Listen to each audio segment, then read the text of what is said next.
Local government যদি সুষ্ঠুভাবে না হয় সেটাতে কিন্তু রাজপথ আমরা আবারও বলছি ভয়াবহ উত্তপ্ত হবে। লোকাল গভর্নমেন্ট ইলেকশনে যদি এর থেকে কোনো বাজে পরিস্থিতি হয় সেটার বিরুদ্ধে আমরা শক্ত হাতে প্রতিবাদ করব। আমি ব্যক্তি না ছিল কথা বলছি না, আমি এনসিপির একজন প্রতিনিধি হয়ে কথা বলছি। বাংলাদেশে বলা হয়ে থাকে যে আমাদের যে নির্বাচন কমিশনের জায়গাটা অনেক যদি মেরুদণ্ড সোজা থাকে তাহলে বাংলাদেশটা অনেক দূরে এগিয়ে যায়। সেই জায়গাটা আমরা বিশেষত এই যে ঋণ খেলাপির বিষয়টা ইসের সম্মানিত কমিশনার সানাউল্লাহ ভাই আছেন, উনি বলেছিলেন অনেক দুঃখ কষ্ট হৃদয় নিয়ে তাদেরকে অ্যাপ্রুভাল দিয়েছে। কেন? আপনার দুঃখ কষ্ট থাকলেই তো আপনি সংবিধান লঙ্ঘন করতে পারেন না। এটা আপনার একটা কমিটমেন্টের জায়গা, আপনি তাদেরকে ছাড় দিবেন না।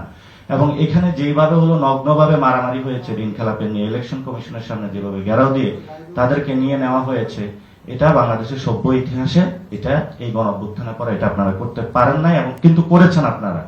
যাক আল্লাহ আপনাদের উপরে একটা ব্লেজিং দিয়েছে আমাদের এই প্রধানমন্ত্রীর, সেই প্রধানমন্ত্রীর ব্লেজিং নিয়ে আপনারা আছেন থাকবেন। কিন্তু লোকাল গভর্নমেন্টে আমরা আশা করব যে আপনারা এই ধরনের কোন অ্যাক্টিভিটিতে যদি যান সেটাতে হয়তোবা মানে রাজপথ খুবই পরিস্থিতি উত্তপ্ত হবে।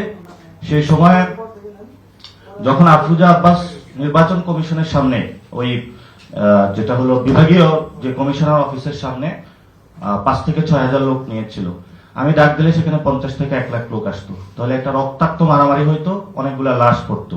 আমি শুধু একটা কারণে সরে আসছি যে যদি ওই হসপিটালে যায় যেই বাবার ছেলেটা মারা যেত আমি তাকে কোনো জবাব দিতে পারতাম না, এই জন্য হলো আমি সরে আসছি।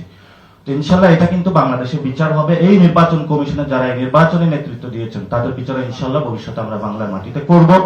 এবং সাথে সাথে লোকাল গভর্নমেন্ট ইলেকশনে যদি এর থেকে কোনো বাজে পরিস্থিতি হয় সেটার বিরুদ্ধে আমরা শক্ত হাতে প্রতিবাদ করব।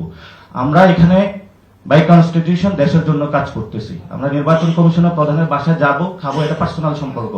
যারা নির্বাচন কমিশনার আছেন আপনারা আমাদেরকে দোয়া দিবেন, আমরা আপনাদের দোয়া দিব। কিন্তু যখন আপনারা একটা চেয়ারে আছেন সেই চেয়ার ধরে আমরা কথা বলবো। আর আমি এখানে যখন কথা বলছি আমি ব্যক্তি না ছিল কথা বলছি না, আমি এনসিপির একজন প্রতিনিধি হয়ে কথা বলছি। আমরা যেটা বিশ্বাস করি সেই বিশ্বাসটা বাংলাদেশে ইনশাআল্লাহ বাস্তবায়ন করব। এবং ওই যে অপু ভাই আছেন, ওনার সাথে তো অনেক আগে কথা হয়েছে। তো ভাই আপনারাও দেখবেন যে লোকাল গভর্নমেন্টটা যাতে সুষ্ঠুভাবে হয়। লোকাল গভর্নমেন্ট যদি সুষ্ঠুভাবে না হয় সেটাতে কিন্তু রাজপথ আমরা আবারও বলছি ভয়াবহ উত্তপ্ত হবে।